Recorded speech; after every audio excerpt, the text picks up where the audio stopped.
All right, well, we can talk about that as we go through. Speaking of which, although I don't have it on the agenda this evening, I'd like to welcome our newest member.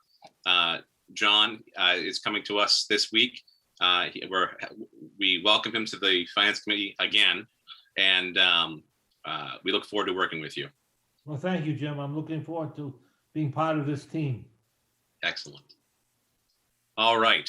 Next on our agenda this evening, we have a review, discuss, and vote on the 2021 Fall Annual Town Meeting warrant articles. Let me just pull them up. Now, as far as reviewing and voting, Kathy, do you want to be our? It's up to you. My water jug. There you go. All right, let me open up the presentation and we can follow along there. Excuse me.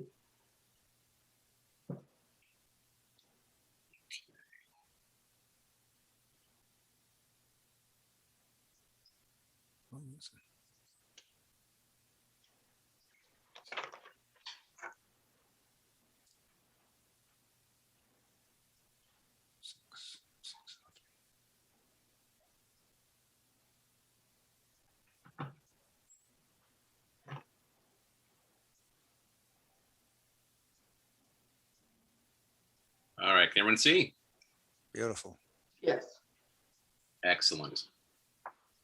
All right. The first article is of course report. We don't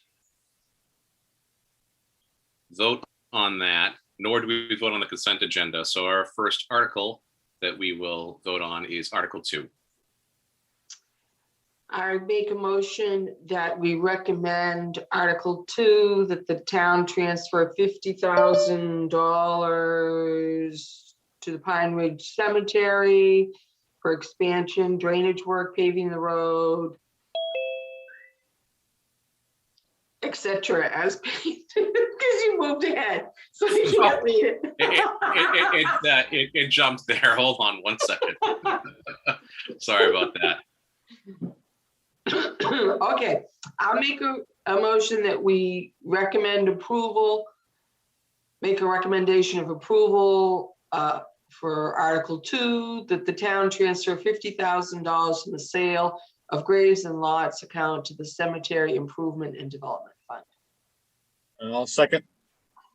Discussion.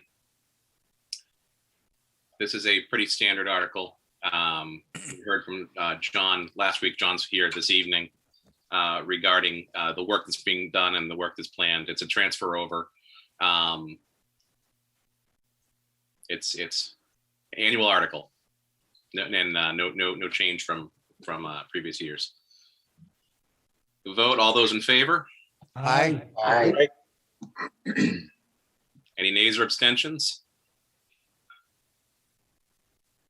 John, do you wish to abstain or? No, I voted in favor. A vote in favor. Excellent. Okay, so that's 6 in favor with 1 absent.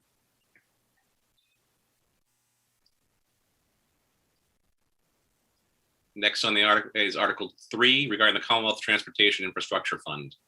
I make a motion that we vote to recommend Article 3, that the town appropriate $5,758 that was received by the town from the Commonwealth Transportation Infrastructure Fund to fund traffic safety improvements.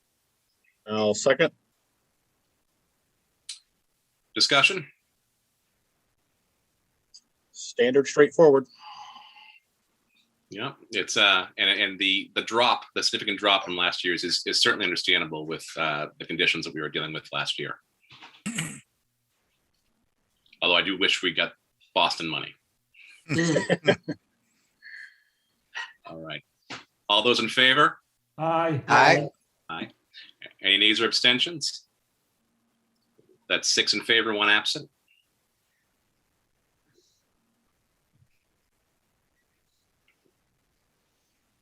Article 4 is the Sewer Construction Stabilization Fund. I'll make a motion that we recommend Article 4 for approval, the town transfer $83,045 from free cash to the sewer construction stabilization fund. I'll second. Any discussion? Again, standard article. All those in favor? Aye. Any nays or abstentions? And that's 6 in favor, 1 absent. Article 5, the Affordable Housing Stabilization Fund. I make a motion that we recommend approval of Article 5, that the town transfer $16,250 that has been received by the town under the town's inclusionary housing zoning bylaw to the Affordable Housing Stabilization Fund. I'll second. Any discussion?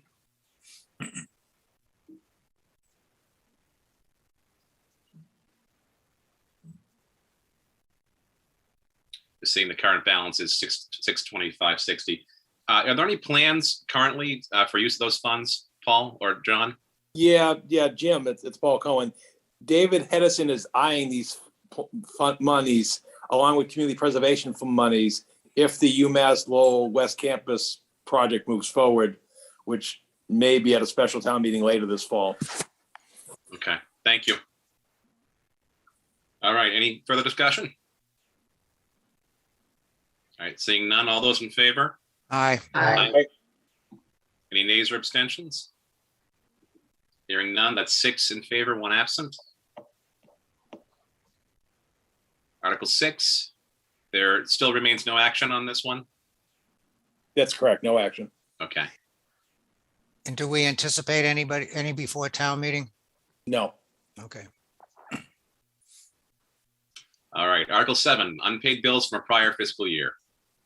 I make a motion that we recommend acceptance of Article 7, moving that the town raise and appropriate $200.60 for the payment of a prior fiscal year invoice for a police detail payment to the town of Dracut for work that was performed on June 8, 2016, and was invoiced to the town of Chelmsford on October 31st, 2016. I'll second. Discussion? It's so tempting to just say tough, like 5 years is a long time waiting for $200. It's not Never how that wrong. wasn't already written off. That's funny. Yeah. But in lieu of that and being a nice neighbor, I suppose we should say yes. It's not worth a fight for $200, Eric. No, it's not. No, I agree. Any further discussion? You vote, all those in favor? Aye. Aye. Any nays or abstentions? Hearing none, 6 in favor, 1 absent. Article 8, amend fiscal year 22 operating budget. Is there still no action on this one? We have no changes that need to be made? That's correct, no action. All right, thank you. Article 9, roadway and sideway construction. I make a motion that we recommend acceptance of Article 9, moving that the town transfer $1,987,640 from free cash to fund roadway and sidewalk construction. Do a second? I second it. Thank you. Discussion. Sorry, I went on mute. I failed at my job of seconding. Thank you, Dave. Welcome. The only issue here, if it's not an issue, it's just a comment that I just don't know how much of an improvement this makes. I mean, I don't know how big, how much, if things were really totally perfect, our road should be, and how much of a dent this puts into it. Well, it certainly does more than nothing. That's a good comment, but I'd like a little more than that. The point being that there's a lot of free cash there, so someone might say, why not 2 million? Why not more or less? What does this do? So from the comments on last week, if you recall, and John and Paul, correct me if I'm wrong. In discussing with the DPW, they believe they have capacity to do work of another approximately $1 million of contracting out work and doing work for the roadway construction. In addition to this is in addition to the capital money that will be voted into the next that we already have in place for roadway construction. And so I think it's important. What? I say I remember all that. Yeah, it's certainly better than as I said, nothing. We haven't gotten to those articles yet regarding the transfer of free cash for tax purposes and transfer of free cash stabilization fund for the plan for tax purposes in the future, because we can't obviously transfer for this year for the next fiscal year. But I think that kind of answers the question why this approach was taken. And I think that's more of a discussion to have later on when we talk about those. But I understand why you bring it up now, because we're voting on the recommendation for this. Could we use more? We could always use more for infrastructure. I don't disagree with you, Dave. I think I'm just at this point happy that we have the 1.9 or almost 2 million to transfer here now. Jim, I don't think you're getting my point, so I'll try it again. Okay. I just don't know how much of a dent this makes it, how big of a problem do we have in the town? And that we're going to spend an extra $1 million more than what we normally do. But how much does that improve things? I know it improves things. I get that. But how big is our problem? Do we need 5 million to fix the roads perfect? Do we need 3 million? Well, I mean, we're in the Northeast, so the roads I don't think are ever going to be all 100% perfect. We live in a climate where they constantly have to be addressed. I think there's always going to be a need. Unfortunately, we don't get the Chapter 90 funds we've been working towards getting Chapter 90 funds as much as we can, but the amount that we receive from the state just isn't insufficient to keep the roadways and infrastructure at 100%, as you say. And so I agree. We need more funds. We should have more funds for infrastructure, but I just don't see, based upon the budget and what we have, especially for this article, where that would bring us. I mean, how many miles of roadway, how many miles of sidewalk? I don't know per se, and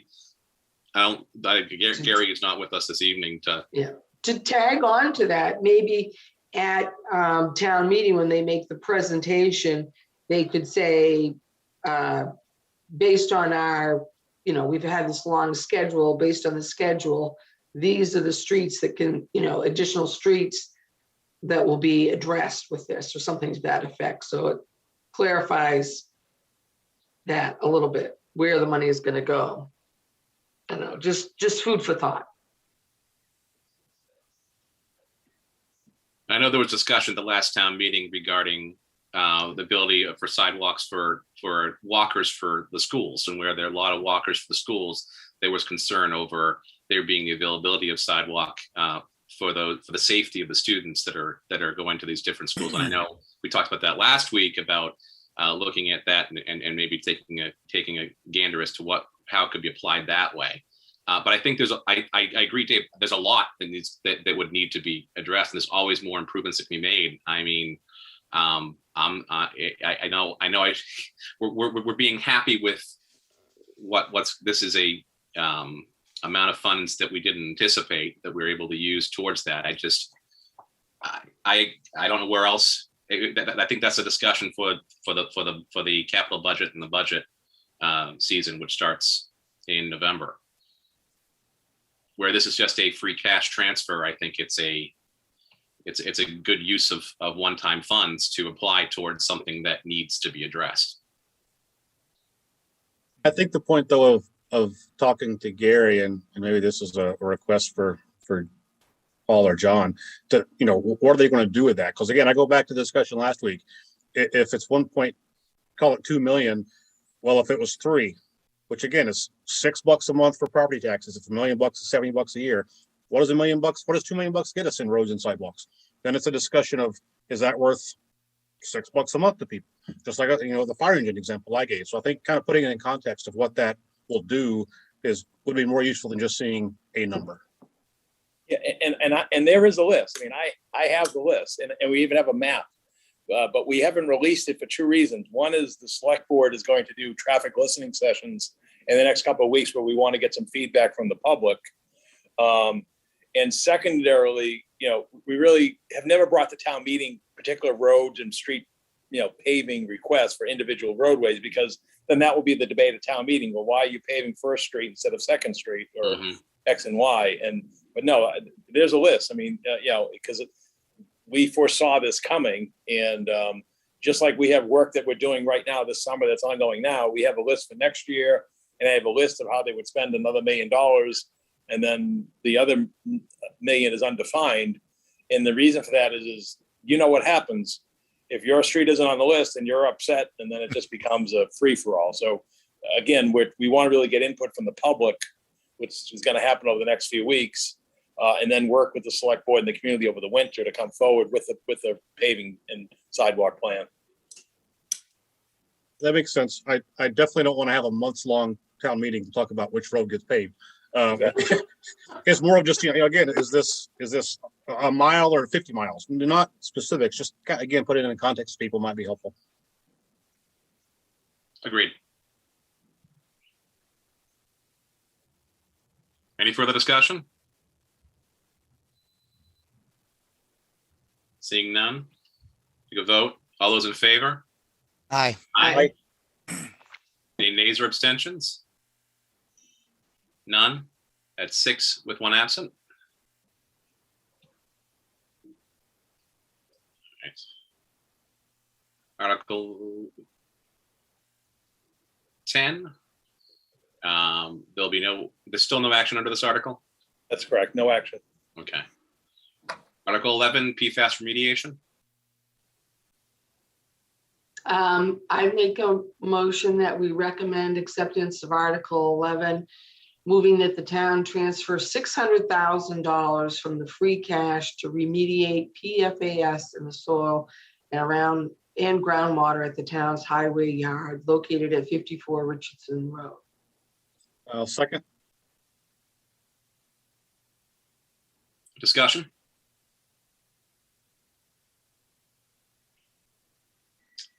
Work needs to be done. I think we've all seen at least part of the presentations have been made to the select board. I know I have. And there'll be another update this coming Monday, Okay. but it's still 600,000 is the estimate at this point. It is. Okay.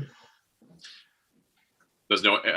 I know there was discussion about whether or not there might be adjustment to that, but it's still 600,000. You've heard any different? That's what the consultant is recommending. Okay. Based on what's going out in the packets this weekend. Yeah. Okay. Thank you. Any discussion? Any further discussion? Hearing none. All those in favor? Aye. Aye. Any nays or abstentions?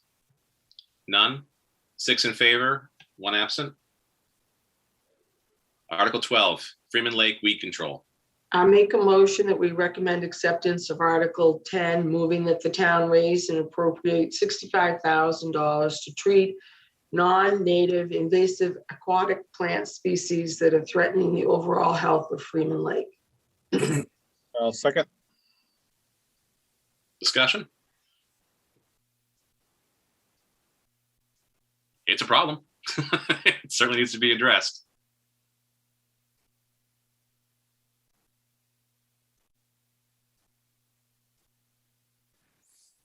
All right, seeing no discussion. Take a vote. All those in favor? Aye. Aye. Any nays or abstentions? Hearing none, 6 in favor, 1 absent. Article 13, free cash to reduce the tax levy. Make a motion that we vote to recommend Article 13, moving that the town transfer from free cash $2 million to reduce the fiscal year 2022 property tax levy. I'll second. Discussion? I'll go. Take the floor. Okay. I'm very opposed to this use of our free cash. And on many levels. The first thing is that in the very basic synopsis, free cash is one-time money. And it's not guaranteed. The amount is variable, and as time goes by with inflation and expenses going up, the free cash is going to become less abundant. And in fact, this year we got $1 million for one building permit alone, for one company that's investing heavily in the community. And our revenues were above expectations, which is all great news. But this isn't going to happen in the future. And I believe the principle that you should not use one-time money for reoccurring expenses. And basically the synopsis is that your real estate taxes are going to go up. Psychologically, when you say to the taxpayer in Chelmsford, we're going to use $2 million to reduce your taxes, then when you get your tax bill, I'm thinking last year I paid $12. If I get a tax bill this year that is for $10, then my tax bill has been reduced. This is not actually going to happen. When they get their tax bill, it is still going to go up from last year. And so psychologically, they're not going to say, oh, my taxes went down. They're going to say my taxes went up. They just did not go up as much as would happen if we didn't use this $2 million to artificially deflate the taxes. I feel strongly that we have so many other ways that would be a better financial use of this money, including the capital, the fire truck that we talked about. I think it'd be more important to spend $1 million and get an asset that's going to last maybe 15 or 20 years. The library, having served on the capital planning committee, the library, it took them 4 years to replace the rugs. The list of items that come forth on the capital item is just staggering, and the items have to be delayed and delayed and delayed. We could use this to just put it in the stabilization fund, which is a pretty good idea. We could pay something towards our OPEB. So there are many, many better uses of our free cash than this artificial supplement. And the problem that's going to happen is when we do not have millions and millions of free cash to stagger them out for multiple years, that tax bill is going to hit everybody like a freight train, because it will have, it will be a buildup. It's just going to get bigger and bigger, difference. So online, if you read the conversations or people in Chelmsford are talking about or concerned about, I agree about the roads, I agree about the taxes, but one of the things that's a constant theme, well, what is happening with our tax dollars? This needs to be repaired, that needs to be repaired, this needs to be replaced. What's happening with your tax dollars? Well, the answer to that is that the selectmen have chosen to throw your money away. It's like they're throwing millions of dollars into the wind like a bag of money that is not going to be effective, and it could be used better elsewhere. I hope that the town meeting representatives will make the wise choice and vote against this. I believe as a board, we voted against this action last year, and I hope my fellow members will vote against it this year. So you kind of segued into where I was going to talk in the closing of what you said, and that's the change from year to year. And in the past, I've been on record as opposing applying free cash to reduce the property tax levy because of the reasons that you've given, that there is an artificial reduction. It's one-time use of funds. That there's a concern about what will happen in the following years if it's not available to reduce, and that'll be a spike in it. But I think the toothpaste is out of the tube at this point. I'm looking at this and going, because of the pandemic and because of the fiscal planning that was done, we had appropriated $2 million last year from fiscal this year for the property tax levy. That the reduction has been done. To not apply something when we have it available this year will have that big spike. So instead of having a reduction where it's $2 million, about $70 per million, we're saying $140 on the average tax bill, $140. Again, it's different from every person's tax bill. But that eases ourselves out of that. And then with the following article where $1 million is earmarked to be put into stabilization to apply to the following year to, again, slowly ease ourselves back into the normal mode. I think we need to get back to that point before we start talking about not applying. I think had this been voted down previously, I would agree with you, Kathy. I'm not a fan of applying free cash, one-time use funds to the tax levy. It doesn't make sense on a long-term plan and goal. I understand why it was done, and I understand why it was voted that way last year. It was very unusual circumstances, and I think now that we have the ability to, because we have additional funds that came in, I think we need to ease out of that. And so I support this process. I will say, and I do agree with you, that there are capital projects that do need to be addressed. I am concerned about the amount of fire apparatus we're going to need to replace over the next decade. It's that is in addition to whatever else we have to do for capital, including more years added to our school systems and things of that nature. But I think in this instance, because we've already had the $2 million applied from last year, because our stabilization fund lands at the $7.5 million, I'm sorry, 7.5% rather, where it's right between the fiscal goal of 5% and 10% for our reserve. While I'd like to see a little bit more in there, again, I think this, unfortunately, because of the path that we went down, is the best path to follow going out of it. I agree that the problem now is that if we didn't do it you're hitting the freight train I was talking about, but if that freight train is going to come and it's going to get worse and worse, because as time goes by, it's just going to get worse. And I disagree with this philosophy, and that's why I plan to vote no against it. But I agree that offsetting and putting some money away for next year will help resolve, will help, but it's not a good choice for our money. It wasn't a good choice last year, and it's not a good choice this year, in my opinion. But again, I think last year was the doom and gloom prophecy of the end of the economy as we know it. So this was a way to try to cushion that blow for folks.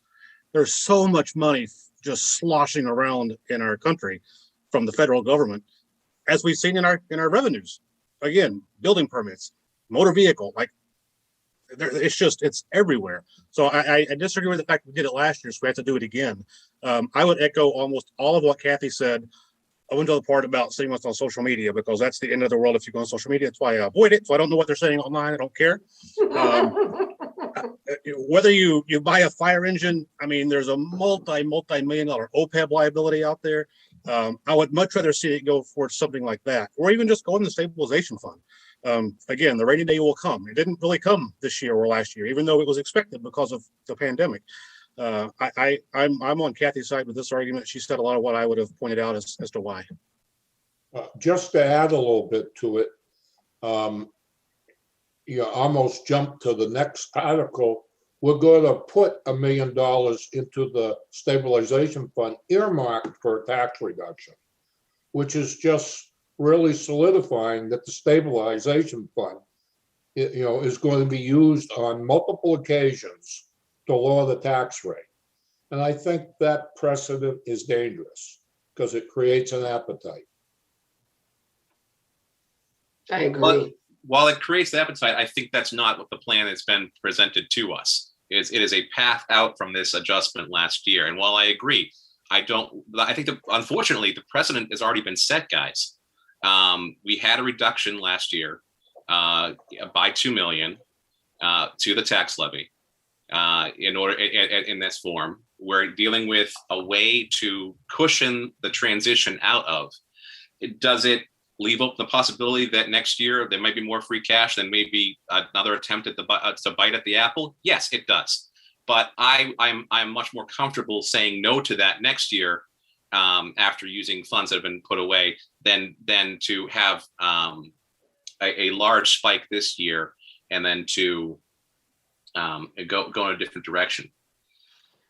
Let me ask a question about, well, actually it's on the next warrant article, but just philosophically speaking. So say the next warrant article passes with the 1 million earmarked. Wouldn't that actually have to be another warrant article next year to take it out?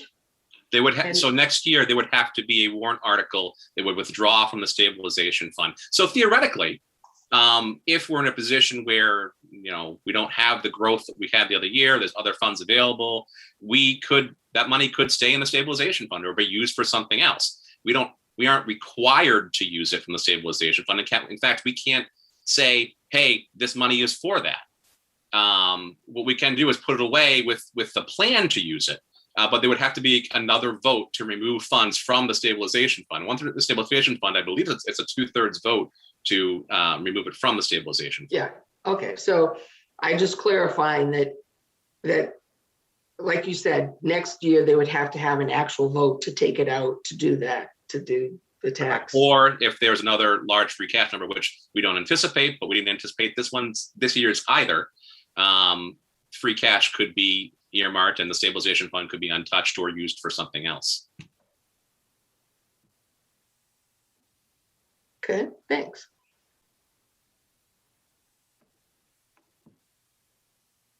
Any further discussion?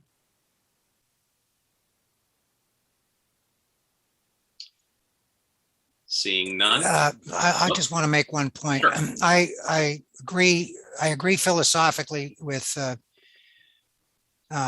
Kathy and Eric, but I think one thing that we probably need to consider in this particular case is that the amount of free cash we have this year is extraordinarily high. It's a windfall. And as a result, it's of the confluence of all the things that have happened over the past year, COVID related and so on and so forth. So if we had the normal amount of free cash, which would range anywhere from 1.2 up maybe to 2.8 million, which would be considered a normal amount of free cash in a budgetary cycle, I would absolutely 100% oppose returning 1 penny of that back to the taxpayer. But in this particular case, we do have somewhat of a windfall. And so I think when we consider whether we want to return any of this back, I think you have to also keep that in mind. As a member of the Finance Committee, however, I am going to vote with Kathy and Eric because I think we have to think long-term. And I agree, Jim, with your analysis and your reasoning. I absolutely do. But for me, it's more of a philosophical question. And so on that score, I think I will probably join Kathy and Eric in the vote.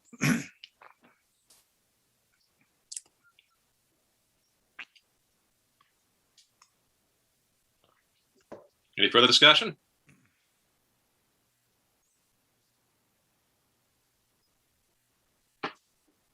Well, I'm voting in favor. Nays? Hey, Hey. Any abstentions? All right. The No, I votes haven't again. voted yet. Oh, I'm sorry. No, that's my fault. I'm really conflicted, quite frankly, between both arguments. I think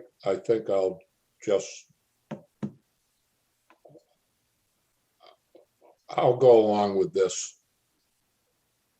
So I'll vote yay. Okay. 2 in favor, 4 against. One absent.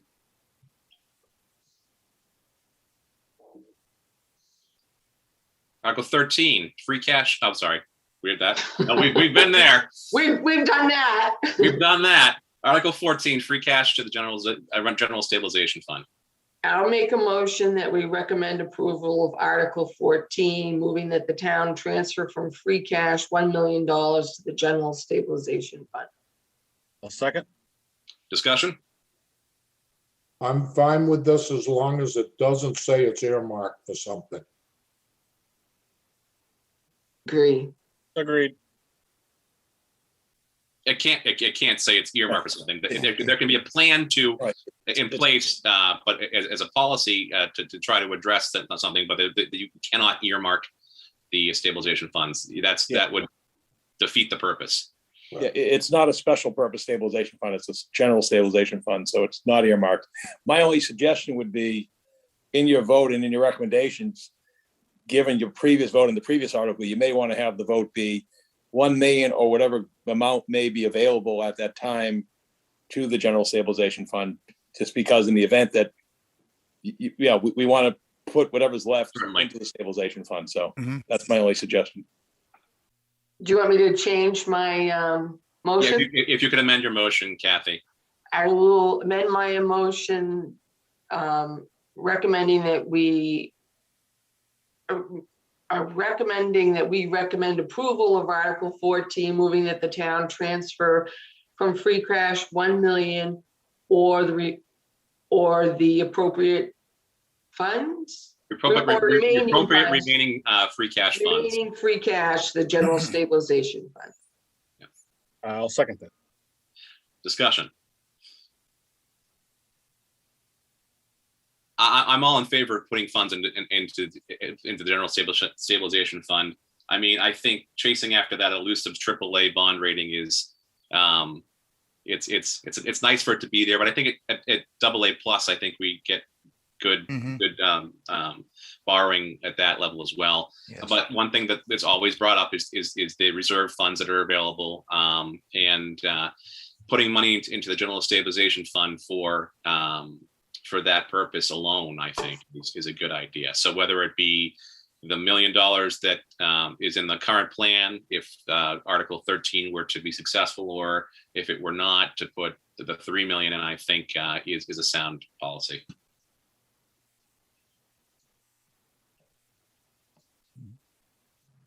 Any further discussion? Hearing none. All those in favor? Aye. Aye. Any nays or abstentions? 6 in favor, 1 absent. Article 15, rescind unexpended community preservation fund appropriations. Excuse me, Jim, I got to depart for another commitment. So have a good night. See you later. Of course. Okay. Have a good evening. Thank you, Paul. Okay. Make a motion that we recommend approval of Article 15, that the town rescind the unexpended appropriations under the following town meeting warrant articles. 89,666 voted under Article 23 of the warrant for April 29, 2019, spring annual town meeting, and Article 21 of the warrant of the April 30th, 2018 spring annual town meeting from the Community Preservation General Reserve for the rehabilitation and restoration of land. 46,630 voted under Article 23 of the warrant for the April 29 to 19 spring annual town meeting from the Community Preservation General Reserve for the purpose of open space preservation activities. I'll second. Discussion? Well, actually, I'm sorry. There's more. Yeah, I thought there was more. Okay, 6,000 voted under the Article 26 of the warrant of April 29, 2019 spring annual town meeting from the Community Preservation General Reserve for the construction of the Varney Playground, tennis, and pickleball courts.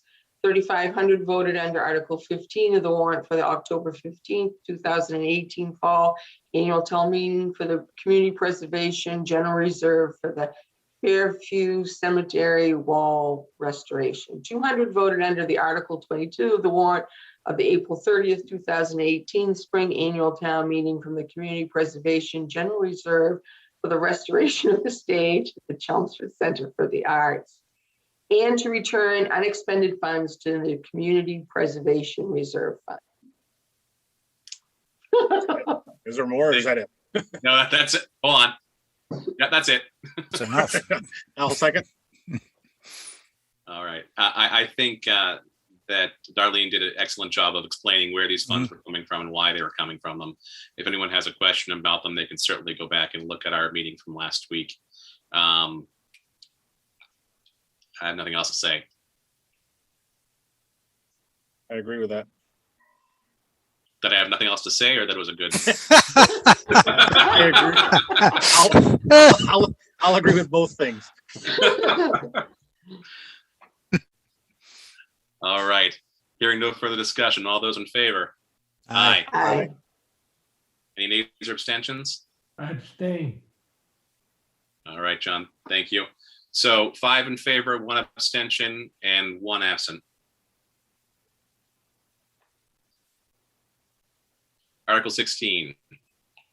I make a motion that we recommend approval of Article 16, moving that the town rescind the 75,000 authorized but unissued balance of the 1,200,000 borrowing authorized under Article 1 at the August 24, 2020 special town meeting for the acquisition of 3 parcels of land for open space pursuant to chapters 44 and 44B of the general laws, which amount is no longer needed to pay costs of completing the project for which it was approved. I'll second. Discussion. And John, if you could just refresh our recollection here on the $75,000, it was just an amount that was not needed for sale, a purchase rather. Yes, what happened, this came about, 1.2 million was the amount authorized by town meeting.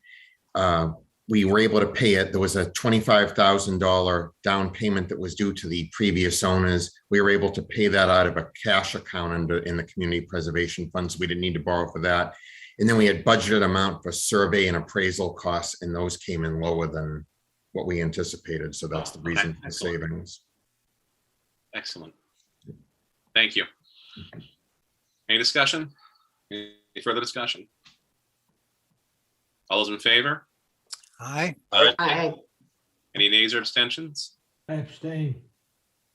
All right, that's 5 in favor, 1 abstention, 1 absent. Article 17, Charter Amendment, Housing Authority Tenant Board Member. Make a motion that we recommend approval of Article 17, moving that the town pursuant to the provisions of Massachusetts General Laws, Chapter 43B, Section 10, Section 7.1 of the Town Charter, amend the Town Charter, Part 3, Section 3-11, Housing Authority, by amending the text in the paragraph A as follows, and I'm just going to say as presented for the rest of that chapter. Paragraph. I'll second. Discussion? I think this was straightforward. You know, explained very well last time. So Yeah. Essentially, it's just a change in the law that requires one of the members to be the appointed tenant board member. So just to making sure it's properly codified. Any further discussion? Hearing none, all those in favor? Aye. Aye. Okay. Any nays or abstentions? That's 6 in favor, 1 absent. Article 18, Charter Amendment, Town Meeting Member Candidates for Re-election. I make a motion that we recommend approval of Article 18, moving that the town pursuant to the provisions of the Mass General Law, Chapter 43B, Section 10 and Section 7.1 of the Town Charter, amend the Town Charter, Part 2, Section 2-3C, relative to town meeting membership by inserting the underlying text as follows. Candidates for re-election, elected incumbent town meeting members may seek re-election within their current precincts by notifying the town clerk of their intent to do so by using the appropriate forms supplied by the town clerk. I'll second. Discussion? I know there was a little bit of when Tricia presented this last week and discussed it, there's a question if it's literally only the addition of elected and there's no other change to the actual section of the charter, because there's no, it looks kind of funny if elected's just being inserted in there. There's a start of a section, it's a lowercase incumbent, and that's how it started. Maybe that's the case. I made note to check the charter and didn't. I could try to pull it up right now. I don't know if there's any follow-up on that. Did anyone else recall that discussion? I think you're right that it started with the word incumbent, and elected was put in there because of some confusion about the forms in the past. You know, whether someone is obligated to just automatically get the sign on, you know, you sign a little piece of paper that you're running for re-election. I think there was some confusion about people running and needing to or not needing to do that paperwork. There was a challenge, actually, there was a challenge by a town meeting member. And he challenged the charter language as it currently states, as Kathy said. So the confusion was whether or not the incumbent town meeting member was elected or appointed. That was the discussion. So this clarifies it. Is that your recollection, Kathy? Yes, sir. Yeah, okay. And so much more articulate from you.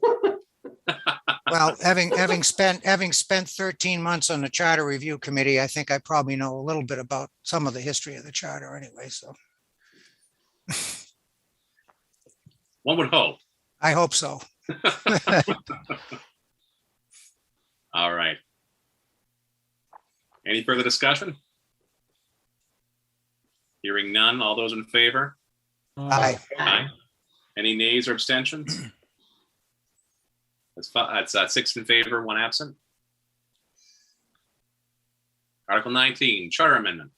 Election of town meeting members in event of a tie vote.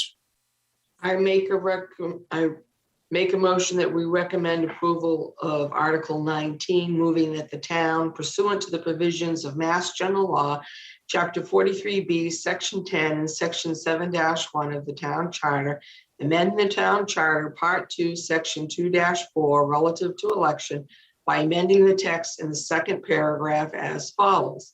In the event of a tie vote in the office of a town meeting member, the town clerk shall, within 7 days of the election, notify elected town meeting members within that precinct of the vacancy. Under the supervision of the town clerk, any such ties shall be broken by ballots cast by the elected town meeting members participating. I'll second. Discussion? I just thought of this now. I didn't think, would have been nice to think of this when Tricia was here. But what if the person that is tied is an existing town meeting rep? Would he or she get to vote to break the tie? I guess it's irrelevant. It's straightforward. Yes, the answer to that is yes. Yeah. Because they're allowed to vote for themselves in the Correct. general election as well. Okay. And so it's Thank just you. a narrowed down pool. And I do agree with this adjustment because it doesn't, Mhm. the way it's currently codified, it doesn't happen that way. Correct. I've seen it happen a few times where it's just whenever they can get the people together, and it sometimes happens the night of town meeting. Sometimes it happens the night of pre-town meeting Mhm. with the manager's walkthrough of the articles. And it's sometimes you get 2 people, sometimes you get 6 people. It really depends on who's attending, and that will determine it. I think by reaching out to the entire precinct will be actually a better result.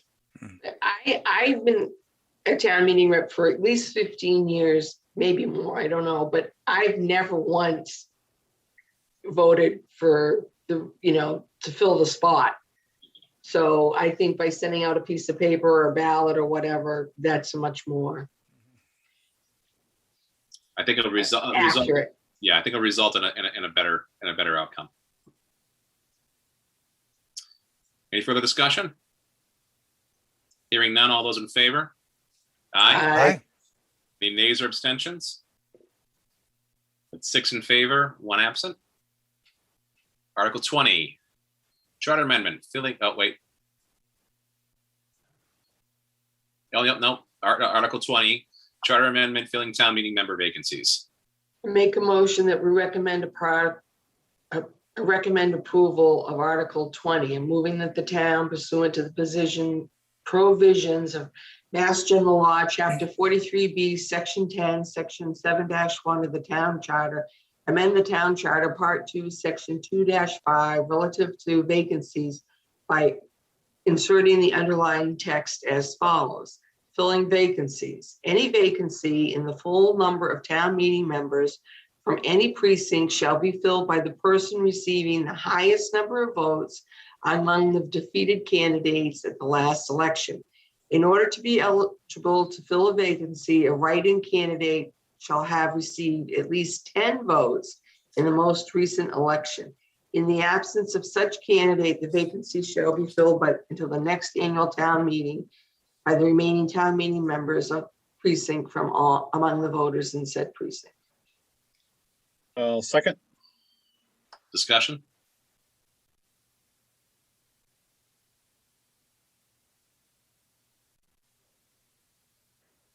I think the 10 votes will make it a lot easier in the town clerk's office, because then they don't have to record all the people who vote for Mickey Mouse or Donald Duck or Tom Brady or whomever. And people do that.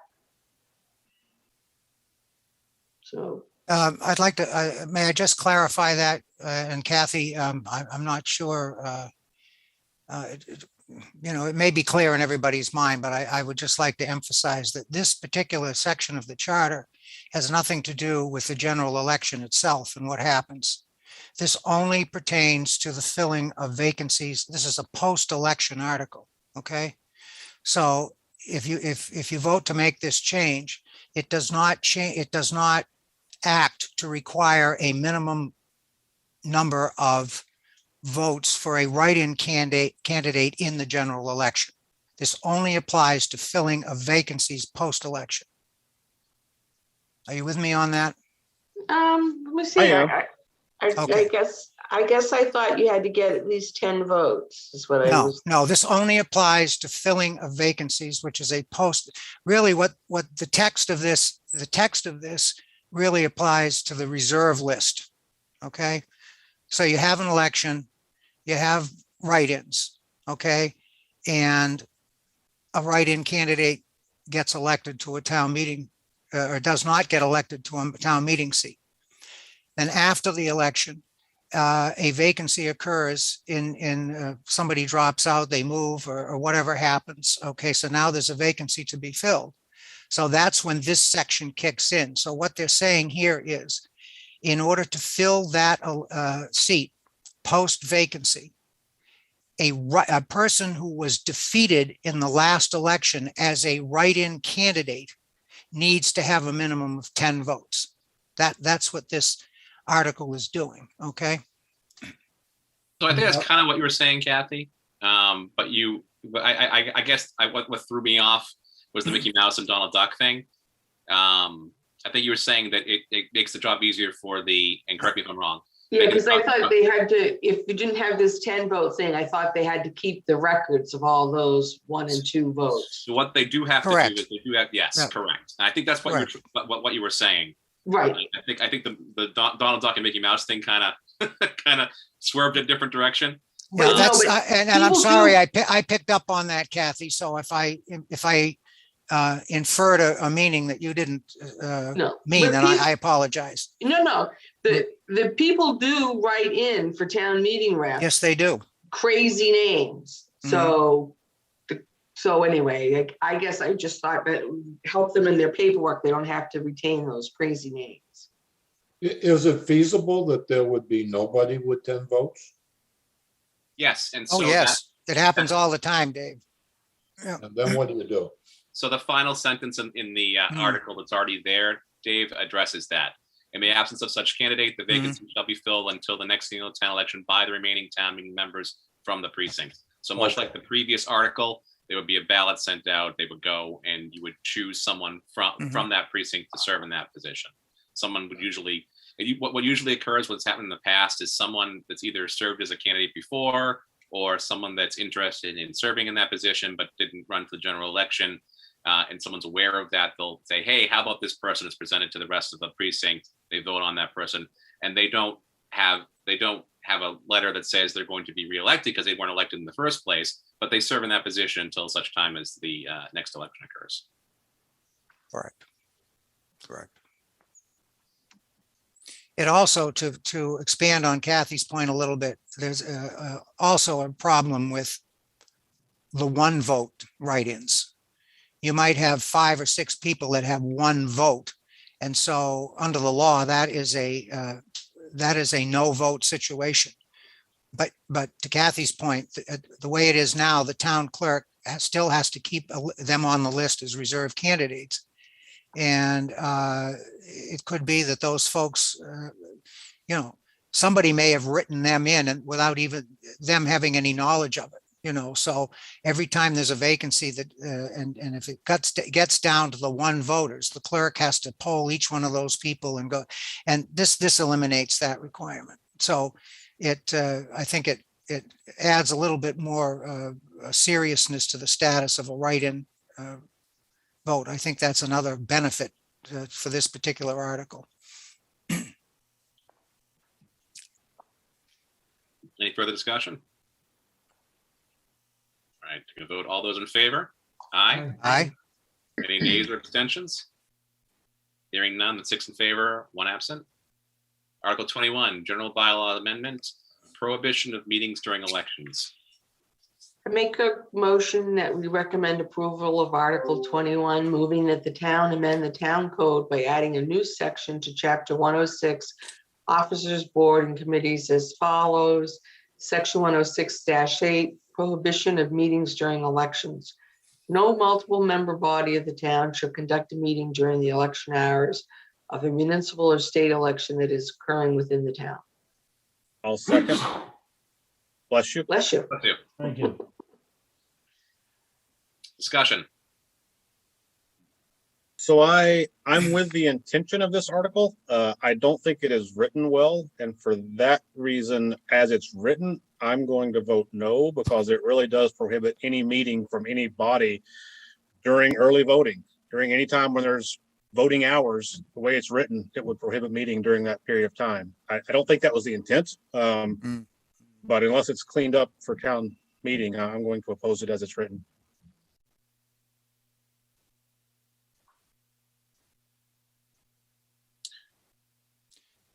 John Souza, are you aware? I know we had a discussion last week. Are you aware? I know there was potential of talking to town council regarding the definition of election hours and whether or not that encompassed the date of election or if it encompassed early voting. Do you know if there's any kind of resolution or discussion on that? Mr. Chairman, I've not been involved in those discussions with Paul or the town clerk, so I would have to follow up on that for you. Okay. Thank you. I see what you're saying, Eric. I would certainly don't. And they I know Trish said as much. Did not intend for the wording to mean early voting hours, because that would certainly create issues with a lot of meetings leading up to that. I think there's a difference. There's enough of a difference between election hours and early voting hours for there to be a delineation between the two, although this certainly wouldn't suffer from some sort of clarification in the drafting and the wordsmithing of it. So I would certainly be opposed to a friendly amendment that would say something such as at a town meeting, obviously, something such as meeting during on the election day during election hours of a municipal state election. I think that would clarify that the intent was only the date of the election itself and not any early voting that's associated with it. But for the purposes of moving it forward, I'm okay with the way it's currently worked. I'm not thrilled with the wording, but I'm okay with the wording, and so I'll probably vote in favor of this. Do you want to consider withholding your recommendation until the town meeting evening? Pending further clarification. That's that's another option. We can certainly do that. We've done that in the past. Mhm. So if there's a change in the interim between now and then, we could certainly have a quick. I mean, if this is the only one we need to talk about, it'd be a very quick, quick meeting to do, Right. or to even have a discussion. You could do it at the table, really. At the table, Yeah. Yeah. Excuse me, Jim.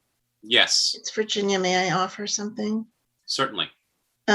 We asked the question during our meeting on this last Monday night at the select board.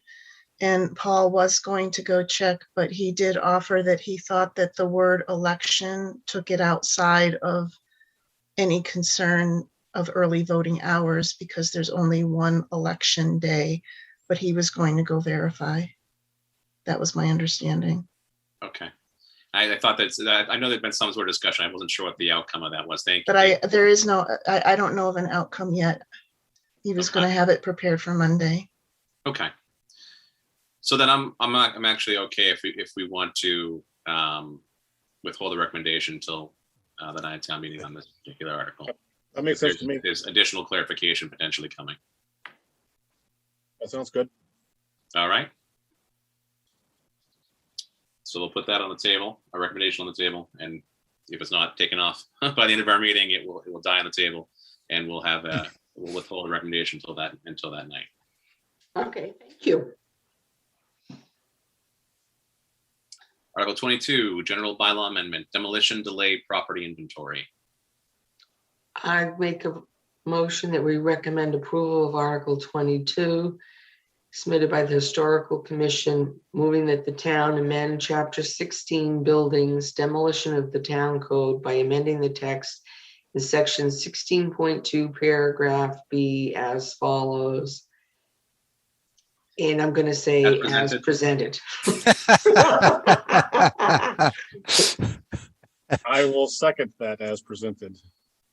Discussion. So the change really is the end of the article, where now it says if the property owner is unable to specify the exact age of the building or structure, the application shall so state and shall set forth the best known estimate of age and the basis for such estimate. With the new two sentences, the property owner shall provide an inventory of the building or structure to be demolished, and the inventory is to be prepared by an historic preservation consultant following approved state guidelines. I saw Deb Taverna's presentation to the select board on Monday, where there's a little further clarification regarding this. It takes the onus off of the Historic Commission to really have to try to track this down. And also an inventory is defined as the history of the property, not in like a physical inventory, in case anyone's wondering, of the property itself, what the things are. It's talking about the construction, but also the history of the families that have lived there, of the ownership of the property, that gives it a historical nature. And so the inventory is defined. It does require a consultant to be hired by the person that's looking to have the demolition done, and they're required to follow the state guidelines. Then there are state guidelines in place to do so. Did you give any information on how much that would typically cost? It's not a cost of the town. It's going to be a cost of the To the homeowner. That's what I meant, to the property owner. I don't recall. And Virginia's still on the line. If there was a particular amount that I think it'd be different, quite frankly, for every piece of property based upon what the records look like, what the history of the property is, how old the property is. I think that's a sliding scale. I don't recall any amount being discussed. Thank you. I mean, it seems like it's just a in-depth title opinion, essentially, right? They're doing title work. It's different though, because title work is just checking, the meets and bounds and transfers, easements, encroachments, things of that nature. This is looking at the historical portion of it. So it's, I guess in that instance, it's sort of like a title, but it's looking at the the history of the families that lived there, the structure, whether it's Victorian, whether it's late Victorian, whether it's Gregorian, things of that nature. That whether it's certain architect worked on that particular piece of property and things like that. So it's a chronological history of the property that relates to the historical nature and value of it. Mhm.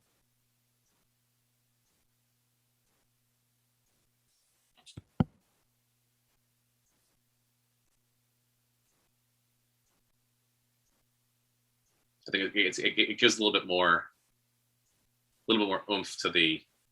Again, it's a little more homework for the owners looking to demolish, but at least confirms whether or not the historical nature of the property is being addressed.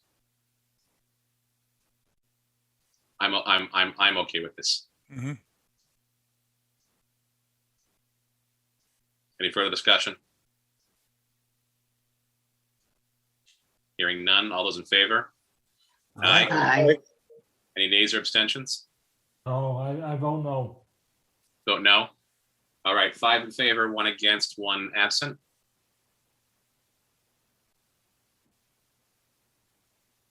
All right, so this is, the next article is 23 through 29. Looking for a consent agenda. These are the articles concerning the changes for the stormwater design guidelines for the bylaw amendments. Do we want to take these discuss these as a whole packet, 23 through 29, or do we want to vote individually on the particular ones? If there are any that Jim, are these considered mainly housekeeping articles, or is there any substantive change to any of them? There are changes to my understanding and my recollection from Christina's presentation last week is that these are necessary changes that need to be made in order to, because we already had the stormwater bylaw go into effect in order to address the EPA regulations.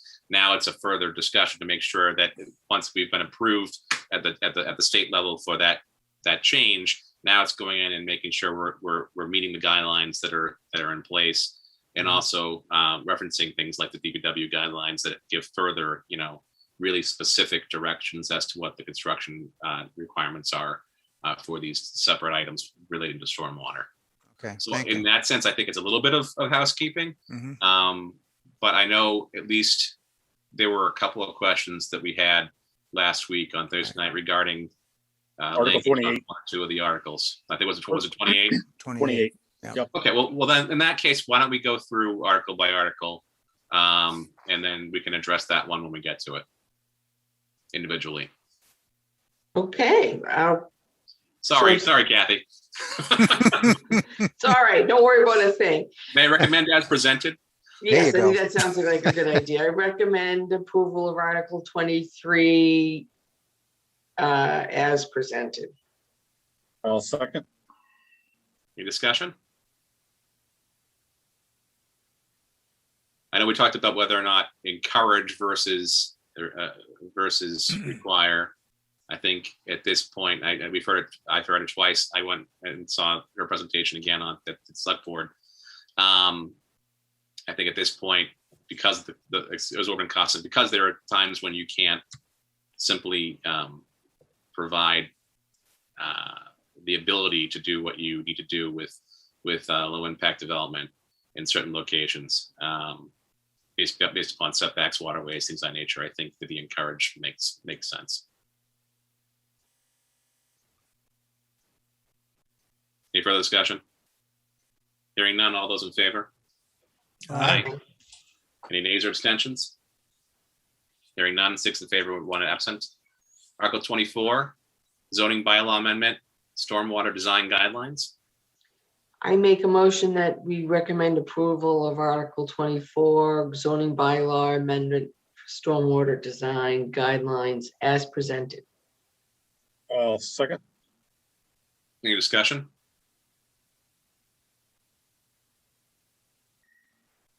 Hearing none. All those in favor? Aye. Aye. Any nays or abstentions? 6 in favor, 1 absent. Article 24, zoning bylaw amendment, stormwater design guidelines.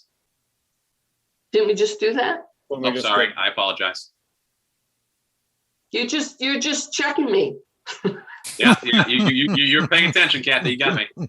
Article 25, zoning bylaw amendment, stormwater design. Oh, wait, hold on. No, that's a different one. There you go. Okay, I make a recommendation that we recommend approval of Article 25 zoning bylaw amendments, stormwater design guidelines as presented. I'll second. Any discussion? Hearing none. All those in favor? Aye. Aye. Any nays or abstentions? There's 6 favor, 1 absent. Article 26, zoning bylaw amendment, stormwater design guidelines. I make a motion that we recommend approval of Article 26 zoning bylaw amendments, stormwater design guidelines as presented. I'll second. Discussion? Hearing none. All those in favor? Aye. Aye. Any nays or abstentions? 6 in favor, 1 absent. Article 27, zoning bylaw amendment, stormwater design guidelines, part 5. I make a motion that we recommend approval of Article 27 zoning bylaw amendments, stormwater design guidelines as presented. I'll second. Discussion? It's good to point to the right documents.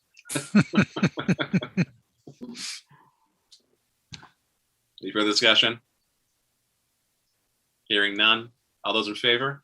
Aye. Aye. Any nays or abstentions? 6 in favor, 1 absent. Article 28, zoning bylaw amendment, stormwater guideline design guidelines. I make a motion that we recommend approval of Article 28 zoning bylaw amendments, stormwater design guidelines as presented. I'll second. Discussion? So this is the one that I question of why we're being more rigid than required if all we're trying to do is some housekeeping. I don't know why we use the word must. I would oppose that language if it's not required, which I believe was confirmed it's not. I think this should be the encourage, consider, leave it up to the property owner.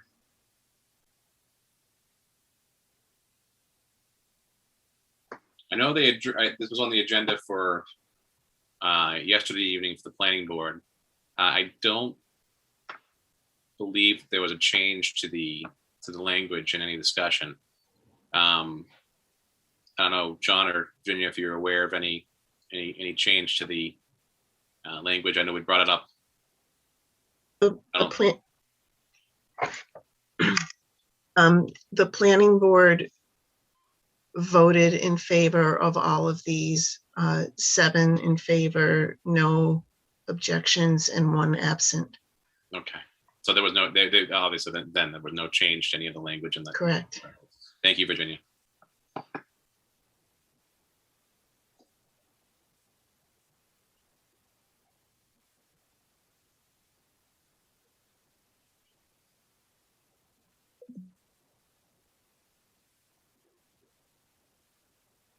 I think the wiggle room occurs in the maximum extent feasible. And so that puts the decision on the planning board then. It does. So that's still relative. That I don't disagree with that. But it also doesn't require that they accept the final plan. It says site planning and design strategies must be used. It doesn't say they have to be implemented.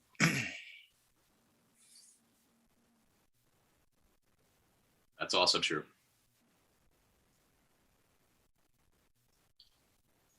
I think there's enough ambiguity Exactly.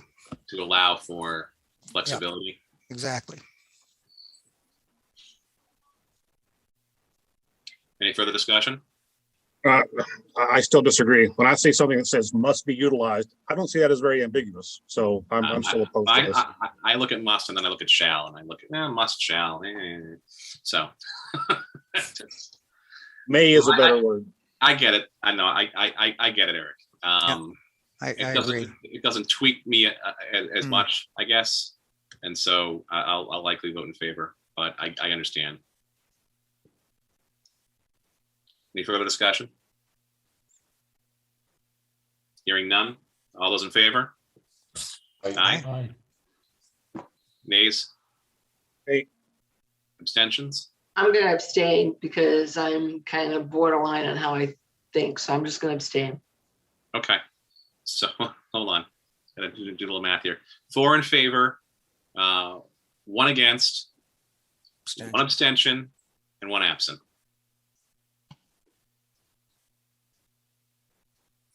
Article 29, the last of the zoning bylaw amendment, stormwater design guidelines. Okay, I'm gonna make a recommendation. I'm gonna make a motion that we recommend approval of Article 29 zoning bylaw amendment, stormwater design guidelines as presented. I'll second. Discussion? Much easier language. All right. Any further discussion? Hearing none. All those in favor?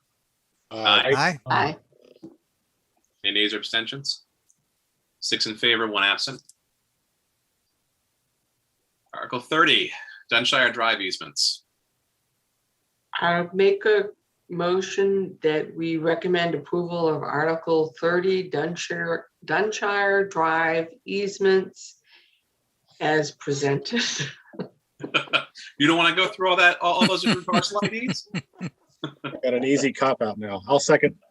There you go. Discussion. No, I need a little extra coffee before I do that. It sounds like from what Christina said last week that generally, they've been working. Town's working on this for quite some time, trying to make sure that they're easing the flood concerns in that area and the water concerns in that area. And I know she said one on our meeting, and I know she said at that select board meeting, but there's even one that said, "How do I sign up to donate my land?" Because they're looking to take care of this water issue with the easements. So it sounds like there's been enough, although I don't think there's been a definitive discussion as to one way or the other with all of the parcel owners. I think that there's certainly been enough discussion. There's been enough notice, and where this is this would be either a taking or a donation or taken through eminent domain or through grant or through payment or through whatever have you, however they decide to require this property.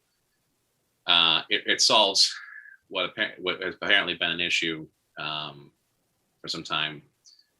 I don't see any reason not to support this. I agree. I think it was Dave that asked the question of anybody opposed, and as you said, the answer was no, because they don't want their yard to flood. And I think most of these, the majority of them are actually temporary anyway. So there are only two or three that I think are permanent. Yep. So if you look at the map that's up right now, yeah. I know I'm pointing and I can't see where I'm pointing, but the center section, the pink section, if you will, that runs in the center of the document is. And I know my hands went across the screen now. Great. Unfortunately, for whatever reason, it's a feature that I've seen in other Zooms. I can't use it here. I can't draw you the where it is. But essentially, well, hold on. Maybe I can. Almost there. Yes, I can. Oh, wow. And in color even. Look Yeah. at this. What color do we want here? We'll go pink. Beautiful. That's what it is on the document. So right here is where we're looking at temporary, just for construction, but access back and forth. Small set of temporary right here, and then the permanents. I'll make it a much different color than what's here, just for clarity purposes. These are the permanent. Oh, whoa, hold on. I'm moving maps here.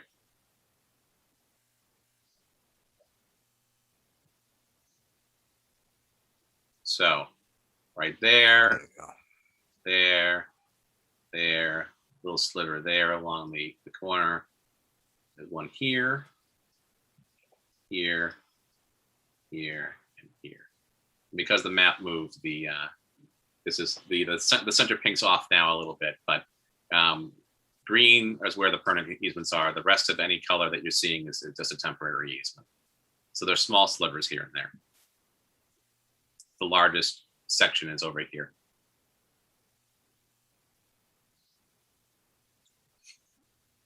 Any further discussion? Hearing none. All those in favor? Aye. Aye. Any nays or abstentions? I abstain. Okay, 5 in favor, 1 abstention, 1 absent. I'm going to stop sharing the screen because we are now at the end of the warrant articles for the fall town meeting.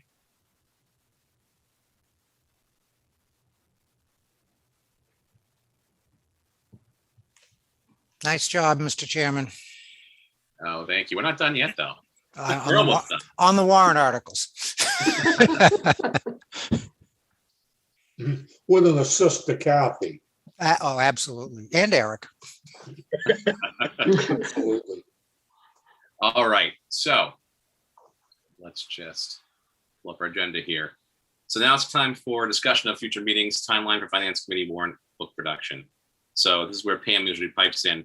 I think we always endeavor every year to try to get the book out as soon as possible. By the charter bylaw, we're required to have it at least 1 week in advance of town meeting, but we try to target 2. I think it'll be a little more feasible this year, where we had planned to potentially have a meeting next Thursday. We will not need to do that this year because we don't have anything else to discuss now or vote on. So I think we'll try to target getting, I'll try to target getting the letter circulated.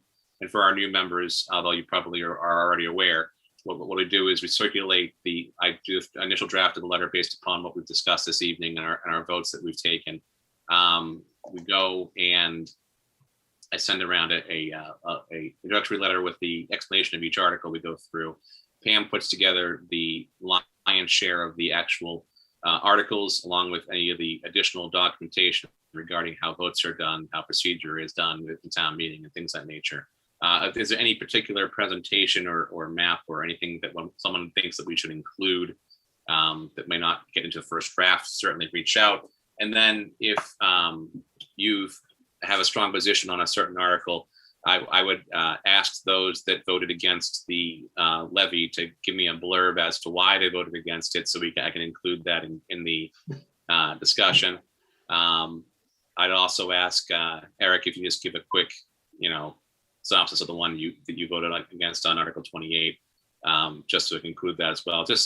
We try to be as transparent as possible. I hate that word, but as transparent as possible in making sure that people can see why we voted the way we voted, so that when it comes time to town meeting, the members of the community, but also the members of town meeting, had an opportunity to see anyway. So they've doubly been able to watch our meeting and see how we voted, but also look at a quick synopsis of why we voted the way we voted on certain articles for our recommendations, which are ultimately up to town meeting to decide.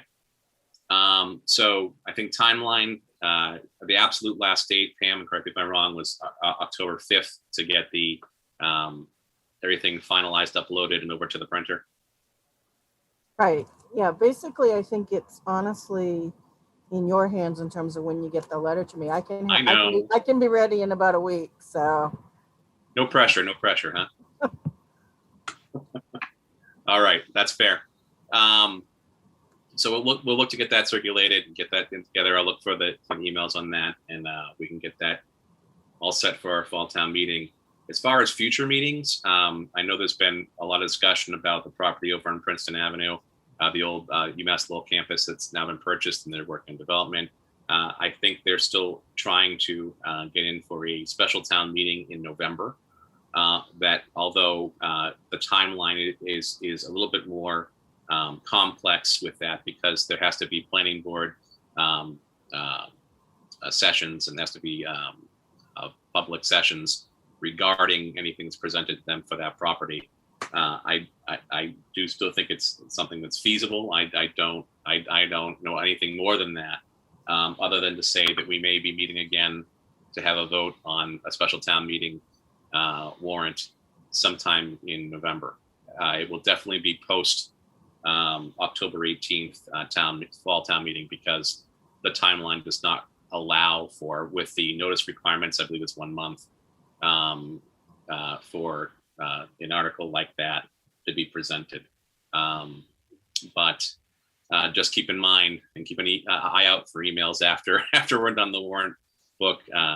We may be meeting again sometime in November to vote on that special town meeting if one does occur. And then, Dave, you're all signed up to serve as the liaison to the Capital Planning Committee, and that starts in November, if I'm not mistaken, Thursday nights. And John will certainly be reaching out to John Suso, who's the chair of that committee, will be reaching out to you regarding that, because right after that, right in November, starts our initial planning for our fiscal year 23 budgeting, which our first meeting for that will be sometime late January. Good. Do we have any public comment? Seeing none, there is no press that I'm seeing in the waiting room or online. With that said, I will entertain a motion to adjourn. So moved. Second. All those in favor? Aye. Aye. Thank you, everyone, and looking forward to town meeting. Thanks, Thank you all. Jim. Thank you Thanks, very much. everybody. Have a Have a good nice night.